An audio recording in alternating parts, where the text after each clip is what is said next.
Hey hello guys, இன்றைக்கி நம்ம வீடியோவில் என்ன பார்க்க போகிறோம் அப்படின்னு பார்த்தீங்கன்னா, உருளைக்கிழங்கு வச்சு ஒரு மிக்சர் தான் பண்ண போகிறோம். வாங்க வீடியோக்குள்ளே போகலாம். அதுக்கு ஃபஸ்ட்டு உருளைக்கிழங்கு வாஷ் பண்ணி தோல்லாம் சீவி எடுத்ததுக்கப்புறமா ஸ்லைசரை வச்சு குட்டி குட்டியாக நம்ம அதை ஸ்லைஸ் பண்ணி எடுத்துக்க போகிறோம். இப்போ இந்த மாதிரி ஸ்லைஸ் பண்ணிக்கணும். இப்போ பார்த்தீங்கன்னா ஃபுல்லாக எல்லா உருளைக்கிழங்கையும் ஸ்லைஸ் பண்ணி எடுத்தாச்சு. இப்போ நம்ம இதை நல்லா ஒரு டைமு வாட்டரில் நல்லா வாஷ் பண்ணிவிட்டு அதுக்கப்புறமா ஒரு ட்ரையான ஒரு துணியோ இல்லை டிஷ்யூ பேப்பர்லேயோ அந்த ஈரம் எல்லாத்தையும் அப்சர்வ் பண்ணுறதுக்கு காய வைக்க போகிறோம். எல்லாத்தையும் கொட்டி நல்லா கொஞ்சம் ட்ரை பண்ணணும். ஒரு 1 to 2 hours நீங்கள் அப்படியே ஃப்ரீயாக அப்படியே விட்டுருங்க. அதை கொஞ்சம் நல்லா காஞ்சிடும். இப்போ காஞ்சதுக்கப்புறம் அப்படின்னு பார்த்தீங்கன்னா, கடாயில் எண்ணெயை ஊற்றி எண்ணெய் சூடானதுக்கப்புறமா நம்மளுக்கு கிடைச்ச அந்த ட்ரையான உதிரி பொட்டேட்டோவை நம்ம அந்த எண்ணெயில் போட்டு ஃப்ரை பண்ணி எடுக்க போகிறோம். இப்போ பார்த்திங்கன்னா எண்ணெயில் போட்டாச்சு. எண்ணெயில் போட்டோடனே இந்த மாதிரி நல்லா நிறைய பபிள்ஸ் வருதா, ஸோ இந்த பபிள்ஸ் ஃபுல்லுமே இறங்கிடும்.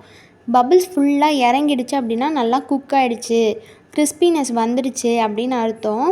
அந்த பபிள்ஸ் ஃபுல்லாக குறைஞ்சதுக்கப்புறமா இப்போ பார்த்திங்கன்னா பபிள்ஸ் குறைஞ்சிச்சா, இந்த டைமில் நம்ம அதை எடுத்துட வேண்டியதான் வெளியில். ஸோ இதே மாதிரி நம்மக்கிட்ட இருக்க பேட்சை ஒரு 3 பேட்சாக போட்டு நாங்கள் தனியாக எடுத்து வச்சுக்கிட்டோம். நெக்ஸ்ட்டு பார்த்திங்கன்னா இதுலேயே கொஞ்சம் கருவேப்பிலையை ஃப்ரை பண்ணி எடுத்துக்கிறோம்.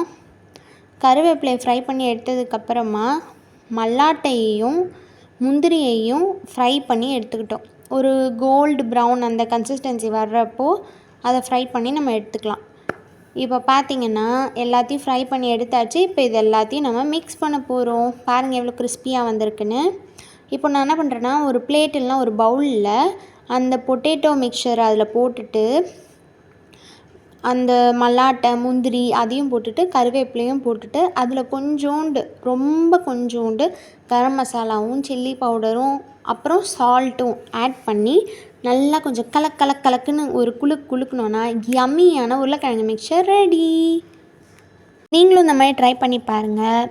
லைக் பண்ணுங்கள், ஷேர் பண்ணுங்கள், சப்ஸ்கிரைப் பண்ணுங்கள். பாய்.